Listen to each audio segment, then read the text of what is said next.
নমস্কার। আমাদের সমাজে একটা অদ্ভুত বিষয় দেখা যায়। মানুষ অন্যের প্রতি বিদ্বেষ পুষে রেখে বা কারো অমঙ্গল চেয়ে মনে করে সে জিতে যাচ্ছে। আজ তাদের উদ্দেশ্যে এবং আপনাদের সবার উদ্দেশ্যে একটা কথা বলি। আচ্ছা, আপনি কি সত্যিই মনে করেন কারো খারাপ চাইলে বা কারো কোনো ক্ষতি হলে মনে মনে আনন্দ পেলে আপনি জিতে যাচ্ছেন? যদি আপনি এটাই ভেবে থাকেন তবে বিশ্বাস করুন, আপনি আসলে মস্ত বড় একটা ভুলের মধ্যে আছেন। কারো অমঙ্গল চাওয়া মানে হলো নিজের মনের ভেতর বিষ পুষে রাখা। আপনি যখন সারাক্ষণ কারো ক্ষতি চাইছেন তখন কিন্তু আপনার পুরো চিন্তাটা সেই মানুষটিকে ঘিরেই থাকছে। আপনার মনের শান্তি, আপনার ঘুম সবটাই নষ্ট হচ্ছে অন্য একজনের কারণে।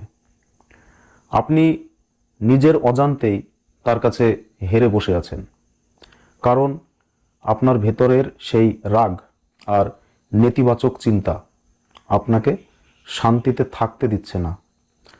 অন্যের ক্ষতি চেয়ে কেউ কোনোদিন নিজের ভালো করতে পারে না। অথচ দেখুন, আসল জয়টা কিন্তু অন্য জায়গায়।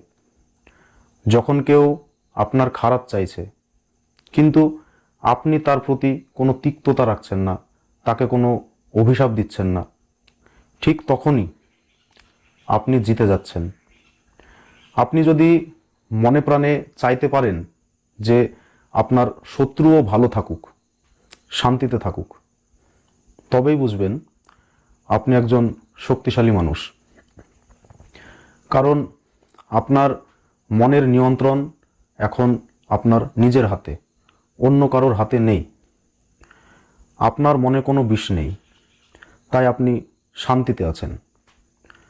মনে রাখবেন, প্রতিহিংসা করে বা অন্যকে ছোট করে সাময়িক আনন্দ পাওয়া যায়, কিন্তু জয়ী হওয়া যায় না।